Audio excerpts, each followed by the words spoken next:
오늘은 여기 지금 주차장인데 차에서 이렇게 영상을 켰어요. 그래서 오늘 나눠보고 싶은 주제가 이렇게 갑자기 떠올랐는데 앞으로는 이렇게 좀 틈틈이 촬영을 해서 언제든지 양질의 생각을 나눌 수 있게 해보겠습니다. 제가 오늘 나눠보고 싶은 얘기는요, 변화에 대한 이야기예요. 내가 내 삶을 변화시키고 싶고 뭔가 더 나은 사람이 되고 싶고 어떤 행동도 변화하고 싶고 뭐 이런 순간들이 많이 있잖아요, 살다 보면은. 근데 그게 참 잘 안 돼요. 여러분도 그 변화하려고 노력을 해보신 분은 알겠지만 진짜 징글징글맞게 사람은 안 변하는 것 같아요, 나 포함 모든 사람이. 그죠?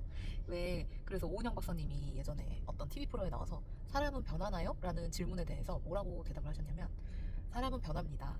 단 뼈를 깎는 고통을 지나가면 할 수 있다, 이렇게 대답을 하셨거든요. 그래서 오늘 저도 그거와 비슷한 이야기를 해드릴 건데요, 사람이 변하는 게 정말 쉽지 않은데 왜 쉽지 않은지, 그리고 그래서 어떻게 해야 변할 수 있는지, 이 부분에 대해서 좀 얘기를 나눠보겠습니다. 먼저 첫 번째는 사람이 변하지 않는다는 말의 의미는요, 사람의 행동 양식이 반복된다는 걸 의미해요. 그러니까 사람은 어렸을 때 형성된 어떤 그 패턴이 고착화가 돼서 평생에 걸쳐 이제 반복이 된 거거든요. 그래서 예를 들면 뭐 이게 아이에게 부모는 세상 전부잖아요. 그 생명줄이란 말이에요. 애기들은 혼자서 할 수 있는 게 아무것도 없어요. 뭐 심지어 똥 났는데 몸을 뒤집을 수조차 없잖아요, 갓난 애기들은. 그러니까 아무것도 할 수 없는 아이한테 내 부모는 정말 신과 같은 그런 존재인 거예요, 내 생명줄을 책임지는. 그래서 부모님의 어떤 무관심이나 그런 공격적인 태도는요, 아이가 뭔가 생존의 위협을 느끼게 하다 보니까 그때마다 아이들은 생존하기 위한 어떤 방식을 취해요. 예를 들어서 애가 막 우는데 그때마다 일관되게 이렇게 응답을 해주지 않으면 아이는 내가 위험한 상황에서 나를 도와줄 사람이 없구나, 이런 생각을 하게 되겠죠. 그러면은 거의 동물적으로 내가 생존하려면 어떻게 해야 되는가, 이제 방법을 취하게 되는 거예요. 근데 이 방식은요, 자아가 형성되기 전에 이제 생기는 거다 보니까요, 이거는 머리가 아니고 몸이 기억을 해요. 그래서 이 사람이 살아가면서 위험을 만나거나 할 때마다 어떤 문제 상황을 만나면 그때 그냥 반사적으로 재생이 돼버려요. 그래서 뭐 예를 들면은 아이가 이제 부모님한테 이제 도움을 청하려고 뭐 울거나 이렇게 소리 지르거나 하잖아요. 애들이 할 수 있는 거는 우는 것뿐이니까. 그래서 이렇게 어떤 콜링을 하는 거죠. 엄마, 아빠 도와주세요, 이런 말인데, 그에 대해서 이제 부모님이 일관적으로 항상 이렇게 안정되게 이렇게 반응을 하면 아이들이, 아, 내가 울면 늘 도움을 받을 수 있구나, 부모는 늘 내 옆에 있기 때문에 내 생명은 보장받을 수 있구나, 이런 안정감을 형성을 하게 되고요. 이거는 안정적인 애착이 돼요. 그렇게 되면 어떻게 되냐면 위험한 순간 혹은 낯선 순간 무서움을 느끼는 상황에 처했을 때에도 좀 놀라도 금방 회복이 돼요. 엄마가 조금 늦게 와도 엄마가 역시 잘 오는군, 난 잘 살 수 있겠군, 이런 식으로. 그리고 그런 안정감이 들면 어떻게 될까요? 뭔가 탐색을 하거나 시도해보거나 이런 것에 있어서 조금은 더 대담해질 수 있겠죠. 근데 반대로 내가 보내는 신호에 대해서 부모님이 항상 이렇게 막 일관되지 않은 응답을 하는 뭐 그런 환경이 있다고 쳐요. 내가 울 때마다 달려와 주질 않고 어떨 때는 엄청 잘해주고 어떨 때는 안 오고 이러면은 불안해져요. 내 생명은 부모님이 책임지고 있기 때문에. 그래서 이런 아이는 위험한 상황을 이제 마주했을 때 언제나 나의 생명이 보장된다는 어떤 믿음이 없다 보니까 비교적 좀 더 방어적이고 조금 더 이렇게 조심스럽거나 혹은 기본적인 정서 상태가 좀 불안할 수 있겠죠. 그래서 이런 경우에는 관계를 형성하거나 유지하는, 그리고 자기 자신을 돌보는 것에 조금 더 이제 어려움을 겪어요. 근데 그 어려움의 양상이 정말 다양하고 성향마다 기질마다 정말 다양하지만, 하나 예를 들어보면은 여러분들 그 안정형 애착, 불안정형 애착, 이거는 유명하니까 많이 들어보셨을 것 같아요. 그래서 뭐 예를 들면 내가 혼자 되는 거를 방지하기 위해서 늘 내 옆에 누군가 있어야 되는 사람들이 있어요. 거의 무슨 분리불안처럼.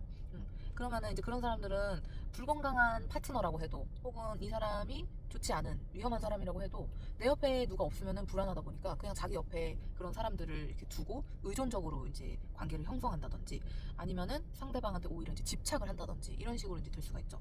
또 반대로 상대가 떠나는 거에 대한 이제 거절감에 대한 그 두려움이 있잖아요. 그러면은 상대가 떠나는 상황 자체를 안 만들려고, 그런 감정을 안 만들려고 애초에 밀접한 관계를 안 해버리는 거예요. 왜냐면 그 떠나는 것이 두려운 거거든요, 그때 느껴지는 감정이. 그래서 스스로 좀 고립돼요, 그 누구와도 밀접한 관계를 맺지 않고. 근데 이제 겉으로 봤을 때 되게 원만해 보일 수 있어요. 왜냐면은 누구라도 안 친하기 때문에 그런 거거든요. 그리고 가까워지려고 하는 사람들을 무의식적으로 이렇게 차갑게 밀어내 버리기 때문에 되게 겉으로 봤을 때 무정해 보일 수 있어요. 그렇지만 실은 외로운 상태인 거예요, 그 사람들은. 그래서 이렇게 자란 아이는 어른이 돼서도 비슷한 관계 패턴을 이제 반복을 하다 보니까 굉장히 혼란스럽겠죠. 내가 왜 이렇지? 나는 왜 이렇게 사람한테 집착하고 혹은 사람을 믿지 못하지? 나는 왜 이렇게 의존적이지? 이런 생각을 하니까 자존감이 내려가고 불안해질 수 있겠죠. 또 이제 회피형 행동 양식을 가진 아이는 나는 되게 무정한 사람인가? 나는 진짜 되게 이렇게 왜 이렇게 외롭지? 외롭지만 사람과 함께하기 싫어. 뭐 이런 것도 있을 수 있고. 그래서 이런 것들이 이제 나 자신에 대한 의문과 혼란을 이제 야기하겠죠. 두 번째는요. 새로운 행동. 우리가 변화하고자 하는 그 새로운 행동이라는 것은 단순한 행동이 아니고요. 익숙했던 내가 살아남는 법을 내려놓는 것을 의미해요. 우리는 그 자기 성찰을 하면서 내 행동에 대한 이유를 찾잖아요. 아, 내가 그때 왜 이랬구나. 아, 내가 그때는 뭐 배고파서 그런 거였구나. 아, 나는 짜증날 때 나도 모르게 남 탓을 하는구나. 라든지. 그러면 내가 어떤 감정을 겪고 왜 그랬는지를 깨닫게 되니까 나를 이해하고 또 나의 어떤 그런 감정들을 공감하면서 나를 수용하면 이때 이제 치유가 일어나는 거예요. 이 과정이 이제 심리치료의 역할인 거겠죠. 근데 때로는 치유가 일어났어. 나 왜 그러는지 알겠어. 아, 나 그때 어렸을 때 늘 외롭게 커가지고 내가 그래서 이제 아무랑도 안 친해지려고 하고 뭐 성공에 목을 맸구나. 혹은 그래서 내가 다른 누군가한테 이렇게 집착을 했구나. 그래서 의심을 했구나. 뭐 이런 식으로 이제 나의 문제의 이유는 알겠어. 근데 변화되지 않고 그대로 유지가 되는 경우가 있어요. 그거는 그래서 막 마음을 먹었는데 또다시 반복하고 이럴 때 이제 우리는 약간 변하지 않는 것에 대한 좌절감, 좀 무력감 같은 걸 느끼게 되겠죠. 이렇게 우리가 변하지 못하는 이유가요. 우리가 게을러서 의지박약이라서 노력하지 않아서 그게 아니고요. 이게 습관이라서 그래요. 무슨 습관이냐면 눈에는 보이지 않지만 과거에 내가 살아남기 위해서 취했던 방식이잖아요. 그게 습관화가 된 거예요. 그래서 너무 오랜 시간 동안 이 취해왔던 생존 전략이기 때문에 이거를 내려놓는다는 거는 몸이 느꼈을 때 아까 말했잖아요. 자아가 형성되기 전에 몸이 기억한다고. 그러니까 이게 이 생존 전략을 내려놓는 거는 마치 살아남는 거를 포기하는 것 같은 그런 이제 두려움을 주는 거예요. 그러니까 새로운 행동 양식을 실천한다는 거, 새로운 변화라는 거냐 단순한 행동 변화가 아니고 내가 익숙했던 살아남는 법을 내려놓는 것을 의미해요. 그러면 이게 무슨 말이겠어요? 내가 내 생명을 포기하는 것 같은 그 두려움을 내 몸이 느껴요. 내 머리는 아닌 걸 알지만 내 몸이 느낄 때 그거를 이겨낼 수 있는 확신과 용기가 필요하다는 걸 의미해요. 자, 그래서 이제 세 번째. 그렇다면 변화하기 위해서 필요한 것은 무엇이냐? 좀 전에 말씀드린 믿음 그리고 용기입니다.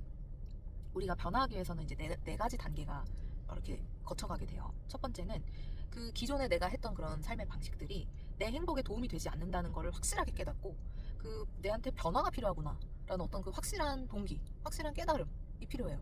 그렇지 않으면은 변화를 할 이유가 없죠. 그리고 변화는 어떤 두려움 혹은 용기, 노력이 필요하거든요. 그래서 이 동기가 굉장히 필요합니다. 심리치료를 할 때도 이 동기, 스스로 그 치료적인 동기가 굉장히 필요해요. 그래야지 그 길을 계속 걸어갈 수 있거든요. 두 번째는 새로운 행동 양식이 나한테 해가 되지 않는다. 나는 죽지 않는다. 라는 어떤 생명에 대한 보장이 필요해요. 그것이 아까 말씀드렸잖아요. 내가 죽는 것 같은 그런 두려움을 이겨내야 된다고. 그러니까 그런 생명에 대한 이제 보장이 필요한 거예요. 이 행동을 해도 나는 죽지 않는다. 나는 살 수 있다. 그리고 그러니까 어떤 생명에 대한 믿음이 필요한 거죠. 믿음. 그리고 이제 세 번째는 나는 더 이상 과거를 반복하지 않겠다. 변화하겠다. 라는 결단이 필요합니다. 그리고 네 번째, 마지막은 이제 마지막 남은 건 뭘까요? 그 변화를 시도해야 되는 그 순간이 왔을 때 실행해보는 용기가 필요합니다. 그래서 이게 의미하는 게 뭐냐면 사람이 변화한다는 거는요. 그냥 단순히 행동이 변하는 게 아니기 때문에 목숨을 거는 용기가 필요한 거예요. 머리로는 이게 뭐 그렇게 대단한 거 싶은데 우리 몸은 그렇게 느껴요. 왜 지나고 나서 보면 그게 그렇게까지 뭐 울고불고 짤 일이었나 하는 생각 들 때 있잖아요. 그래서 용기가 필요한데 그 용기는 어디서 오냐? 그 용기는요, 내가 용기 내야지 해서 오는 게 아니에요. 생명에 대한 믿음, 안전함에 대한 믿음에서 와요. 그래서 이제 치료 상황에서는 어떤 그 치료사와의 라포가 이런 중요한 역할을 하는 건데요. 왜 크리스천 분들이 성경에 적혀 있는 대로 이제 옛 사람을 버리고 새 사람으로 나아가고자 할 때 신앙이 이제 더 이상 텍스트가 아니고 정말 내 삶으로 이제 살아내고 싶을 때 필요한 게 그거잖아요. 하나님이 내 생명을 책임져 주시는 것에 대한 믿음, 그리고 하나님이 나한테 주는 것은 모두 다 나한테 가장 좋은 것이다. 하나님은 나를 사랑하기 때문에 그런 믿음이 필요하죠. 그래야지 우리는 그 생명을 맡기는 것 같은 그런 두려움을 이겨내고 용기를 내서 새로운 행동 양식을 시도해 볼 수가 있어요. 안 그러면 무슨 근거로 용기를 내요? 용기 내야지. 이 의지만큼 박약한 게 없어요. 이거 아시잖아요. 3일 가는 거? 3일도 못 가요, 의지는. 좀 피곤하면 사라져요. 아시죠? 그래서 에베소서 4장에 이렇게 써있죠. 너희는 유혹의 욕심을 따라 썩어져가는 구습을 따르는 옛사람을 벗어버리고 오직 너희 심령이 새롭게 돼서 하나님을 따라 의와 진리의 거룩함으로 지으심을 받은 새 사람을 입으라. 옛사람을 버리고 새로운 이제 사람이 되는 거를 이 성경에도 이렇게 지시를 하고 있죠. 그래서 변화라는 것은요, 온전한 나를 찾는 것을 의미해요. 내가 왜 변화하기 어려웠는지 내 자신의 마음이 이해되셨죠? 변화는 너무너무 오래돼서 익숙해져 버린 그 자동 반응을 의식적으로 의식하고 일단 내가 그러는구나 알아차리고 멈추는 거예요. 그리고 내가 원하는 삶을 만들기 위해서 원하는 내가 되기 위한 어떤 행동 양식, 새로운 생존 전략을 실천하는 거예요. 그러다 보니까 이거는 배우는 게 아니죠. 알므로 인지적으로 되는 부분이 아니고 내 영혼 전체가 이렇게 두려워할 수 있어요. 내 영혼이 무서워할 수 있거든요. 그래서 그만큼 믿음이 필요한 거예요. 믿음과 용기가.